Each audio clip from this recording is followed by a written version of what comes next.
a commencé les jeûnes de la Nativité le dimanche dernier.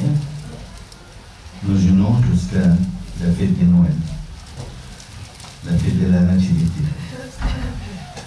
Et l'évangile d'aujourd'hui, c'est pour l'homme riche, le jeune homme riche.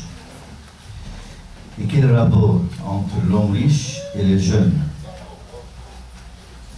Parce que le Christ a demandé à ce jeune homme de laisser quelque chose pour avoir une autre chose. De laisser tous ses argents pour avoir le royaume de Dieu. Mais n'a pas voulu laisser, il est parti tout triste parce qu'il avait beaucoup d'argent. Dans les périodes des jeûnes, pour profiter des jeûnes, ce n'est pas l'histoire du changement de nourriture. Nous devons, pendant les périodes des jeûnes, de laisser quelque chose pour apprendre quelque chose d'autre. C'est-à-dire de laisser un péché, laisser quelque chose de mauvaises habitudes, et pour avoir une vertu dans notre vie en tant que chrétien. Aujourd'hui, ce jeune homme riche, très riche, il ne veut pas laisser ses argents, il ne veut pas porter la croix, il ne veut pas suivre le Christ. Et pour ça, il est parti tout triste. Et pour ça, il y a des leçons très utiles pour l'histoire de l'argent. On va parler de l'argent aujourd'hui. Comment il est notre vision en face de l'argent. Est-ce que l'argent c'est un but ou c'est un moyen dans notre vie? Nous savons tous que l'argent n'est pas un mal si on l'utilise bien. Et la Sainte Bible il dit, où abondent les biens, abondent ceux qui les mangent. Et par l'argent, nous pouvons obtenir des vertus qui nous amènent au royaume de Dieu. Si on partage cet argent avec nos frères, les frères du Christ d'abord, qu'ils sont en même temps nos frères. Et l'argent, si le Seigneur nous donne l'argent, c'est comme une preuve pour l'homme, un examen. Comme n'importe quel don, n'importe quel talent que l'homme obtient. Et cet argent-là, il faut que l'homme recherche par la richesse les moyens de s'approcher du royaume de Dieu. Il ne faut pas qu'il cherche la richesse par n'importe quel moyen, au contraire. Et il y a des paroles magnifiques dans la Sainte Bible, dans le proverbe, il dit, écoutez bien, ne me donne ni pauvreté ni richesse. Ne me donne ni pauvreté ni richesse.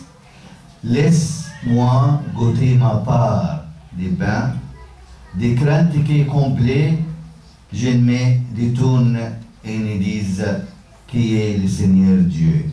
Ou encore, qu'indigne, je ne vole et ne profane le nom de mon Dieu.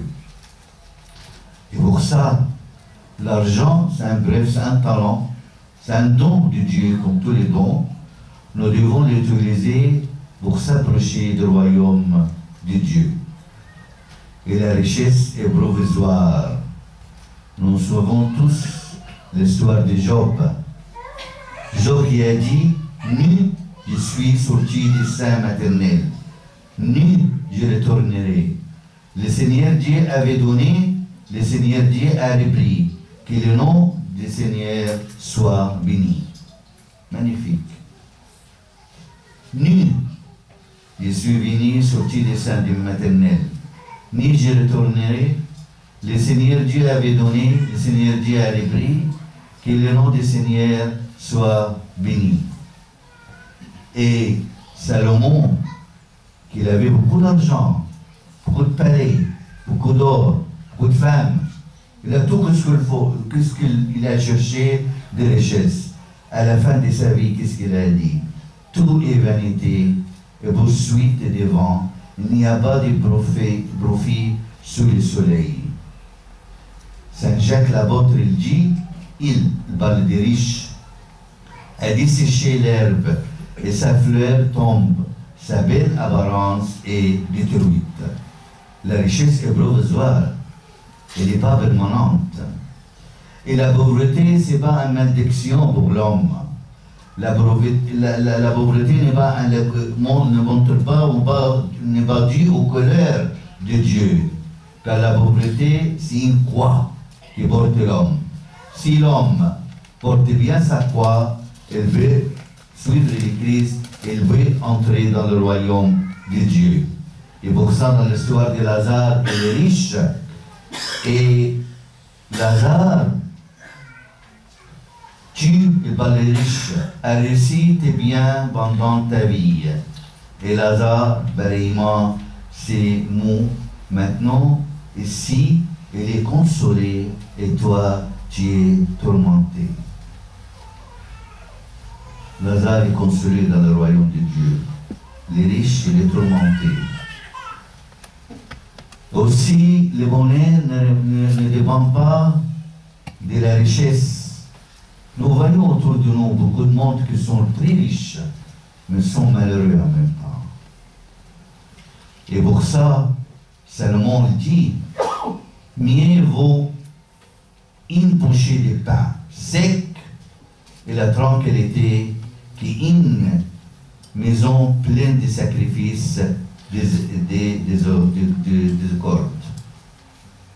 Ou encore, mieux vaut peu avec crainte du Seigneur qu'un riche trésor avec l'inquiétude. Aussi, il faut que nous comprenions que la bénédiction est plus importante que la richesse. Le peu avec la bénédiction de Dieu, c'est beaucoup plus que le beaucoup, la richesse sans la bénédiction de Dieu. Et pour ça, nous, chrétiens, nous devons comprendre ça, que la bénédiction est plus importante que la richesse. Et pour ça, il dit dans le proverbe, c'est la bénédiction du Seigneur qui enrichit sans que l'effort y ajoute rien. C'est la bénédiction du Seigneur qui enrichit. Et Saint Paul, il a compris ça. Il a dit, pour pauvres, nous qui faisons tant de richesses, pour gens qui n'ont rien, nous qui possédons tout. Comment il n'a rien, il possède tout? Parce qu'il possède le Christ lui-même. C'est le Seigneur qui nous prenne en charge, soit pauvres ou riches. C'est le Seigneur qui nous prenne en charge. Et pour ça, dans le psaume, David, il dit, j'ai été jeune et puis j'ai vieilli. Je n'ai pas vu les justes abandonnés, ni sa lignée cherchant du pain. C'est lui qui prend charge de tout, de nous. Soit nous sommes riches, ou soit nous sommes pauvres. Et pour ça, pendant cette période de jeûne, l'Église copte orthodoxe a mis beaucoup de jeûnes pendant l'année. C'est pas pour changer les nourritures. Ça y est, on va manger avec de l'huile, on va manger des légumes, on va manger du riz, je ne sais pas quoi. Non, c'est pour changer le cœur. Parce que c'est très important pendant cette période que nous appliquons notre vie en tant que chrétien, un vrai chrétien, la pénitence, les confessions, les communions, la prière, l'aumône, les dons pour les pauvres. L'Église établit les jeûnes pour qu'il soit une période spirituelle.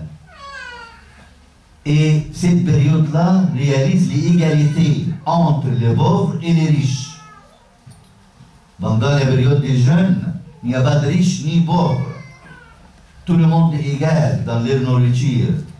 Et pour ça, aussi, pour que les riches donnent aux pauvres. Alors nous devons jeûner strictement sans tromper le Seigneur. Et dans la pénitence, la prière, l'aumône, aussi les Pères Saints disent, les jeûnes sans la prière et l'aumône ressemble à l'aigle sans ses deux ailes.